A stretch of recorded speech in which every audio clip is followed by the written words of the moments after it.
Hey everybody, Darren Cross here. Welcome to the assignment video for the 4-1 Business Model Canvas assignment in Module 4 of Business 400. So this is the assignment video. What we're doing here, what I want to do is actually just have you go back. So the deal is in Module 4, I want you to look at the resources. So I'm providing you a lot of resources, but I also want you to look at the resources here. So go into this, these resources, which are the background materials that Snooze provided you for your business model canvas. Go through these things, and then you're going to actually go through and do the assignment. And what you're going to do is when you click in here,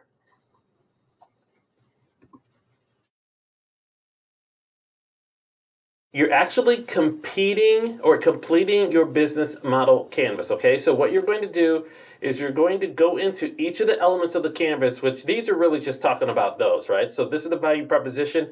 This is that customer side. So this is the desirability side. The backstage considerations are the feasibility side, and the financial considerations are the viability side. So they just decided to put their own names on it.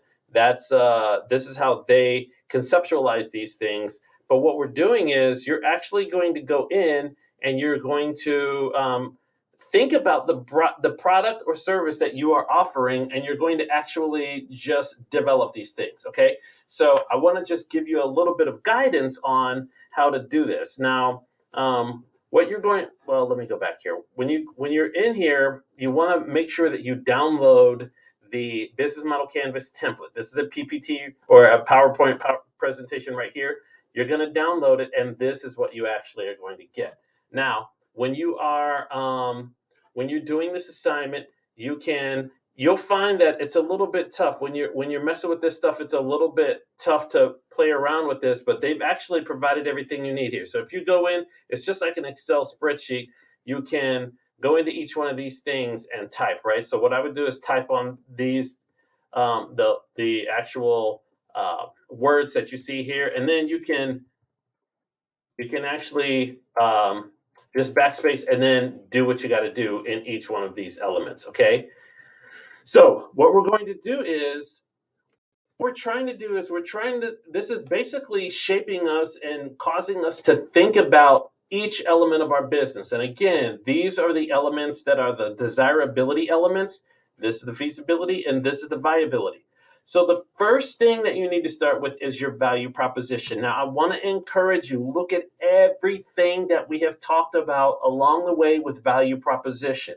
By now, when you look at all the times that I've looked at your value proposition, all the resources that we provided, and all the times we've been shaping it up, we really want to have one short, succinct statement about the benefit that your product, now we're talking about your product, is going to add to customers. And the thing is, you want it to be different from everybody else. That's the whole thing. You're saying, hey, this is how I propose to provide you value compared to everybody else, right? So I would go back to that one statement that I did in Module 1 that's like, hey, my product provides clients with this, that, or the other. Other companies can do this, but they are missing the mark because of this, and my product approaches it differently because we do it this way, and it results in this. What you're saying it results in is it results in convenience, it results in affordability, it results in access or improved access, it results in increased speed, whatever it is. So look at all of the resources that we talked about with regard to value proposition along the way, and come up with a succinct statement. Now, you don't need any statements any other place here.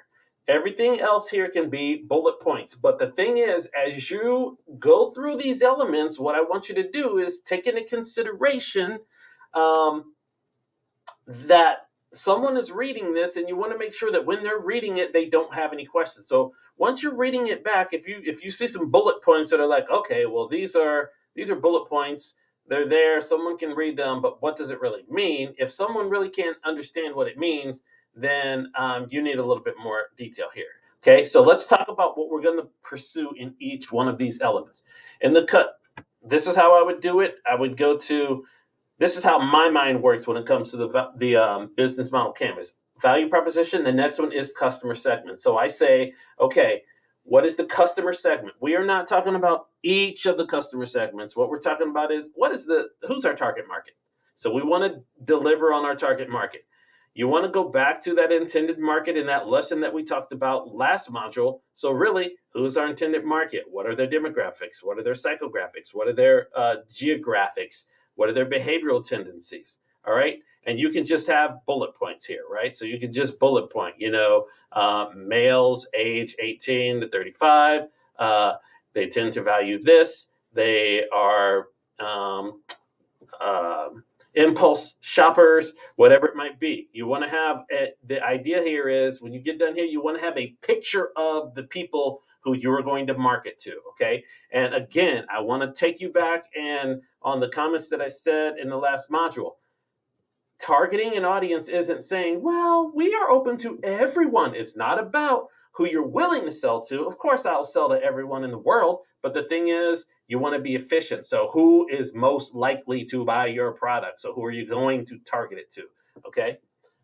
Then you go into custom. Oh, by the way, as you're dealing with each one of these things, I said this in the module video, the welcome to the module video, use the strategizer link that I provided you and go into each of these elements just to help you shape your thoughts about this, okay? So the next thing I would do is go to channels. What we're saying here with channels is how are we delivering this product and also how are we delivering the messaging? So there's two different things here. Honestly, the business model canvas kind of leans towards the marketing side of this, but I want you to focus on two things. How are you going to reach them with your marketing? So are you going to do face-to-face? Are you going to do online marketing, social media? What are you going to do? And then also, how is that product actually going to get to them? Is it going to be retail stores? Is it going to be direct sales? Is it going to be delivered online? You have to think about that, and I want you to address those two parts of the segment, okay? The next thing is the customer relationship. Once we have decided who we're selling to, we know how we're going to get it to them. How are we going to maintain the relationship? So if you dig into that part of the business model canvas, the strategizer site, they really say, hey, what we're trying to do is we're trying to say, okay, what type of relationship do you want to have? And how are you really going to do that? So that's what you want to talk about here, okay? How is your ongoing relationship going to be, okay? So that covers the desirability part. The next thing I would do is come over here and I address it this way. I say, okay, so in order to do the thing that we say we're going to do here with the value proposition, what are the key activities? Now, here's the thing. You're not assessing right now whether you have these. What you're doing right now is you're saying, what are the key activities that are needed? Okay?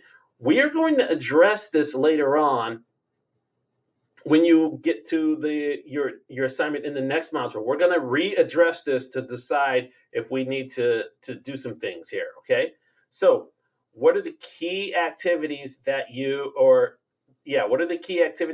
need to do in order to be successful to deliver on this value proposition, okay? So what are we saying? What do we need to be good at? And remember, we talked before about the different categories that activities fall in. So I want you to go back into the strategizer, look at the video. Remember, we talked about production, we talked about problem solving, we talked about network activities. So we want to hone in on those and see what part of those activities we really need to be good at in order to deliver the value proposition. So these activities are going to be aligned to this value proposition, okay? Then we're going to say, okay, what resources do we need? What do we have to have? What are the things that we have to have in order to deliver on that value proposition? What are the assets? Okay, what are the capabilities that we have to have? So again, go into that the strategizer site, and this will help you. Now you want to go into, okay, we're focused on our value proposition. You're looking at these things and you're saying you're deciding which activities you need and which resources you need. If you can do them, there's really no need to partner with anyone. This is a strategic decision that companies make all the time.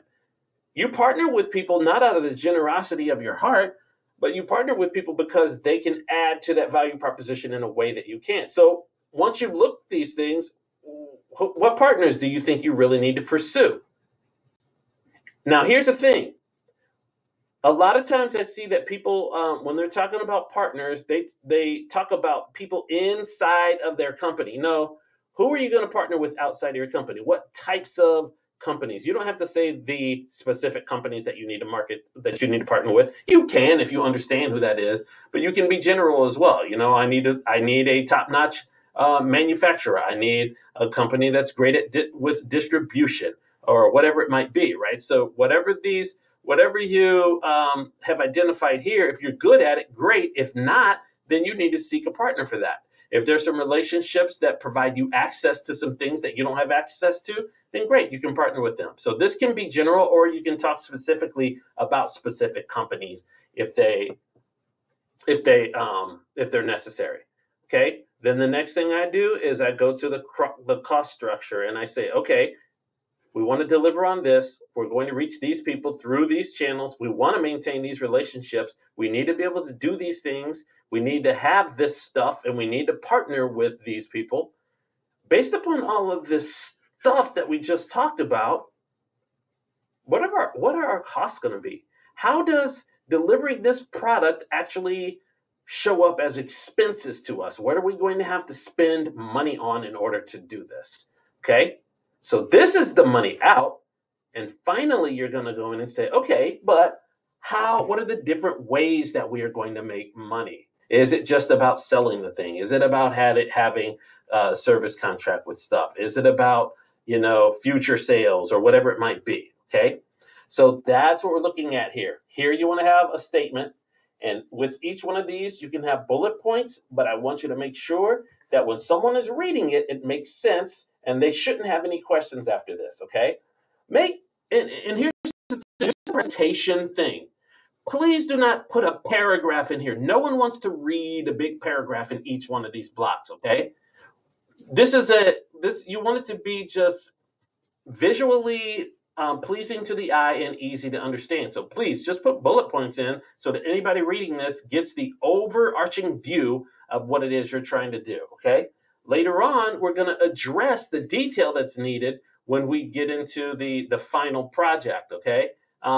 So what we're doing here is we just want to have an abbreviated, this is the thing that you're going to turn in, and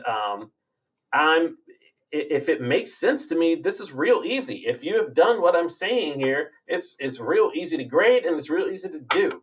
Okay, so you'll be in good shape to actually do well. That said, if you have any questions at all, feel free to reach out to me. Just text me and I'll try to answer it over text, or we can have a conversation on the phone if it requires a richer conversation just based upon the question that you ask. Okay, so good luck with everybody and reach out if you need me.